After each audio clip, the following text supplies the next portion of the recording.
Hello বন্ধুরা, আসলে তোমরা ভালো আছো, আমিও ভালো আছি। আমার চ্যানেলের পক্ষ থেকে আমার সমস্ত নতুন বন্ধু, পুরনো বন্ধু সকলের প্রতি রইল অনেক অনেক অনেক শুভেচ্ছা ও ভালোবাসা। গত কয়েকদিন ধরে দেখছি ইউটিউবে আলপনা রুবি ব্লগের আলপনা মারা গেছে।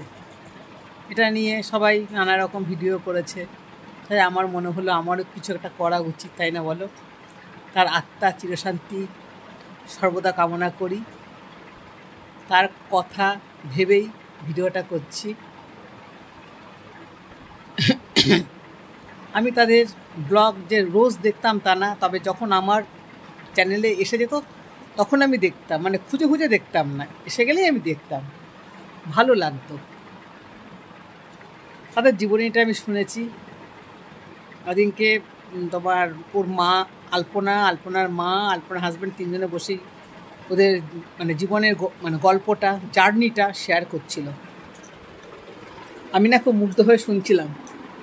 আমার খুব ভালো লেগেছে, কষ্ট হয়েছে, দুঃখ হয়েছে। মানুষ কত পাষাণ হতে পারে, তাই না বলো? প্রথমে শুনলাম যে ওর মার বিয়ে হয়ে যখন শ্বশুরবাড়িতে আসে ভালোই চলছিল, হঠাৎ করে ওর মা ওখান থেকে নাকি জমি বিক্রি করে বাড়িটারি সব ছেড়ে দিয়ে ওখান থেকে অন্য জায়গায় এসে থাকে।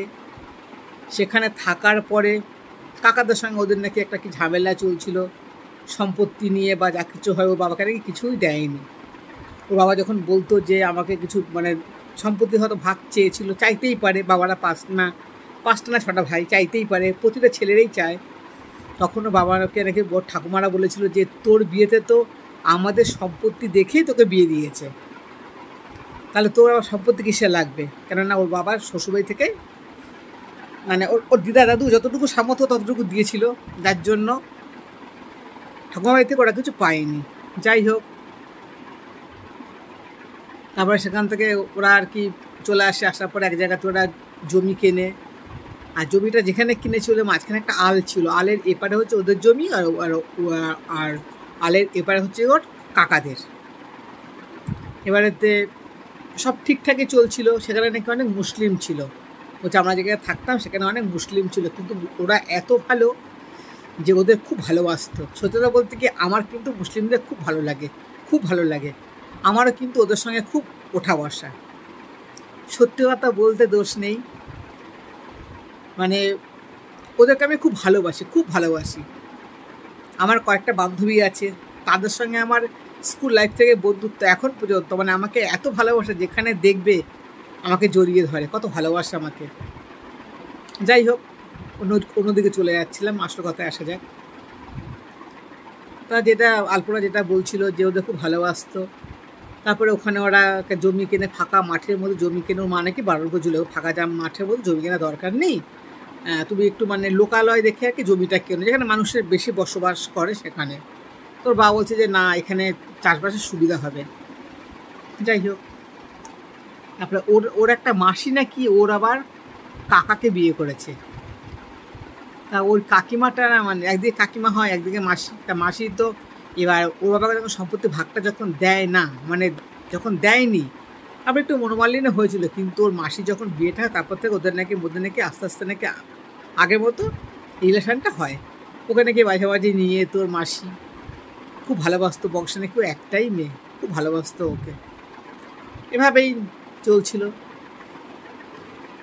তারপরে একদিনকে নাকি রাতের বেলাতে ওর কোন একটা কাকা নাকি ওদের বাড়ির পাশে নাকি কি বললো যে গোয়াল ঘর ছিল না রান্নাঘর ছিল, সেখানে এসে নাকি লুকিয়ে বসছিল, যে কাকাটা নাকি ওর বাবাকে নাকি মেরে ফেলেছে। শুনে খুব কষ্ট হচ্ছিল যে মানুষ কি অবস্থা, এতটাই খারাপ লাগলো। ওর গল্পটা শুনতে শুনতে আমি না পুরো স্তম্ভিত হয়ে গেছি, আমি পুরো আমি বাক্যরুদ্ধ হয়ে গেছি গল্পটা শুনে, চোখে জল এসে গেছিলো আমার। যাই হোক, অনেক কষ্ট করে ওর বাবা তো মারা গেছেন, এবার ওর মা ওকে মানুষ করে। ওর মা আর ও অনেক অনেক জার্নি করেছে, অনেক জার্নি করে করে আজকে ইউটিউবে একটা চ্যানেল খুলে, সেখানে মোটামুটি ওদের সাবস্ক্রাইবার প্রায় এম এম বলতে কত, এম বলতে বোধহয় লাখ বোধহয় বোঝায় নাকি, খেতে লাগবে, আমার ঠিক আইডিয়া নেই, জানো তো। তাই কত এম দেখলাম ওদের সাবস্ক্রাইবার, খুব ভালো লাগলো। মেয়েটা যে হঠাৎ করে যাই হোক চলে গেছে, আমার মনটা এত খারাপ হয়ে গেল, এত খারাপ। মেয়েটা লাভ ম্যারেজ করে কিন্তু বিয়ে করেছিল, জানো, কিন্তু শ্বশুরবাড়িতেও অতটা প্রাধান্য পায়নি, যেহেতু লাভ ম্যারেজ করে বিয়ে করে, যার জন্য শ্বশুরবাড়িতে ওকে মেনে নেয়নি। আর মেনে না নিলে কী হবে, হাজব্যান্ড তোকে ভালোবাসতো, একসঙ্গে থাকতো, কত সুখের স্বপ্ন দেখেছিল। আমি ইউটিউবে দেখছি, জানো একটা জিনিস আমার খুব, মানে যেটা আমি চোখে দেখছি, এটা আমি তার উপর ভিত্তি করে কথাটা বলছি। এই যে অমিত, কত গরিব ঘরের ছেলে, প্রতিবন্ধী ছেলে একটা, সংসারে তো প্রচুর অভাব অনটন ছিল। আজকে ছেলেটা যখন একটু বেশ সুখের মুখ দেখছে, বাবা মাকে স্বপ্ন দেখানো শুরু করলো, সেই সময় ওকে ঈশ্বর তুলে নিল। নিবেদিতা ব্লগ, নিবেদিতা কত সময় ভিডিও করতো, সেই মেয়েটাও কত অল্প বয়সে চলে গেল।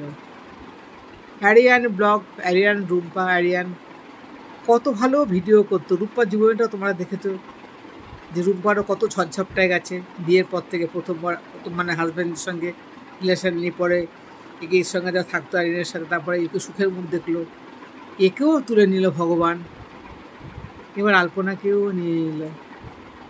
আলপনা মা বড্ড একা হয়ে গেল গো। আলপনার মায়ের আর্তনাদ দেখে, মানে একটা আমি ভিডিও দেখলাম যে ওর মানে ওর বডি দেখলাম ঢাকা দেওয়া রয়েছে, ও মাকে সবাই সামলাচ্ছে, মা আছাড় পাছাড় কাজ করছে, কি কাঁদছে। মায়ের তো শেষ সম্বলটুকু মেয়েটাই ছিল, তাই না?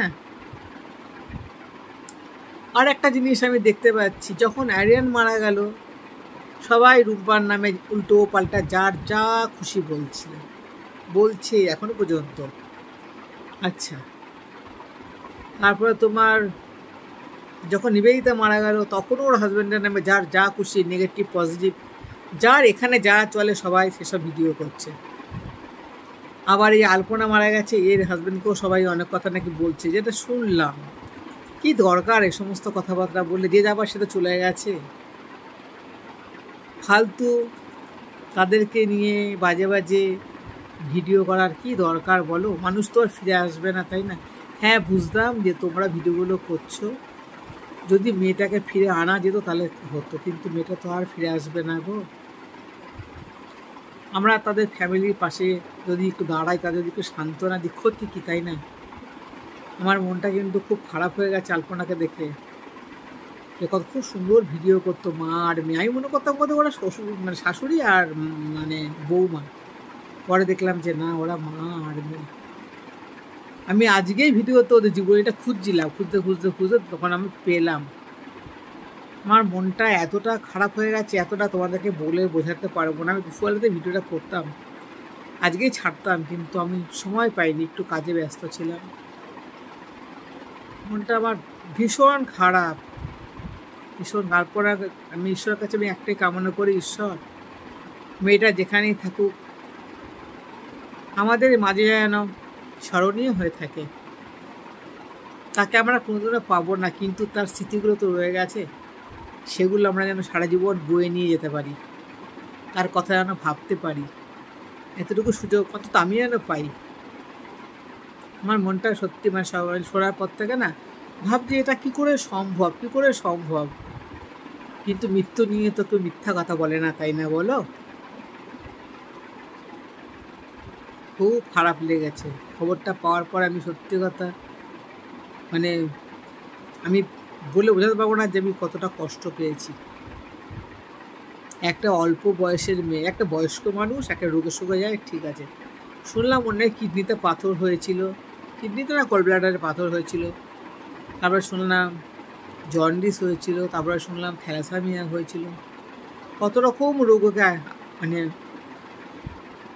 কী বলবো আক্রমণ করেছিল। ঈশ্বরের কাছে বলি, যখন মানুষ দুঃখ পায়, জীবনটা যখন দুঃখে শেষ হয়ে যায়, তখন মানুষ কিন্তু অনেক দিন বেঁচে থাকে দুঃখটাকে নিয়ে। যখনই তারা একটু সুখের মুখ দেখে, তখনই তুমি তাদের তুলে নাও, এ তোমার কি বিচার ঈশ্বর? ওর মাকে দেখে আমার খুব কষ্ট হচ্ছিল, মায়ের শেষ সম্বলটুকু ঈশ্বর কেড়ে নিল। ওর মা তো মেয়েটার মানে মেয়েটাকে অবলম্বন করেই বাঁচতে চেয়েছিল, তাই না বলো? ওদিকে অমিত্রও সে একই অবস্থা, বাবা মায়ের কী অবস্থা, কী অবস্থা ভাবা যায় না। যখনই মানুষ স্বপ্ন দেখতে শুরু করে তখনই তার জীবনে দুঃখের ছায়া চলে আসে। ঈশ্বরের কাছে কামনা করি, হে প্রভু, তুমি আলপনার আত্মার চিরশান্তি আমি কামনা করি। আর কি বলবো, আমার বলার আর ভাষা নেই এর থেকে বেশি কিছু। মনটা সত্যি আমার খুব খারাপ, কিছু বলতে পারছি না। তোমরা ভিডিওটা দেখো, যদি তোমাদের ভালো লাগে তো একটা লাইক, একটা কমেন্ট, একটা সাবস্ক্রাইব করে দিও। আর কি বলবো।